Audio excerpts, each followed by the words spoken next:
హనుమకొండ జిల్లా కాజీపేటకు చెందిన గుండాల వెంకటేష్ పెంచుకున్న పెంపుడు కుక్క అనారోగ్యంతో మృతి చెందింది.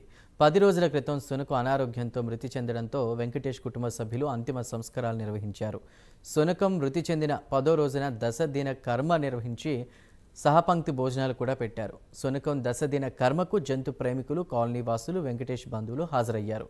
సునకానికి అంతిమ సంస్కారాలు నిర్వహించి దశదిన కర్మ చేయడంపై స్థానికుల్లో ప్రస్తుతం ఇది చర్చనీయాంశంగా మారింది.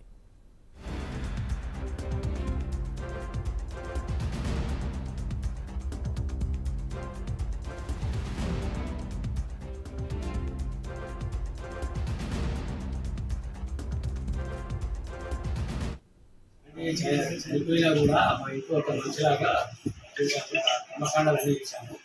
ఇవాళ 10th డే దానికి దశదిన కర్మ మనుషులకు ఎట్లా చేస్తారో అలానే చేశాము. మేము అందరూ స్నేహితులు, బంధువులందరూ కార్యక్రమం చాలా ఘనంగా జరిగింది.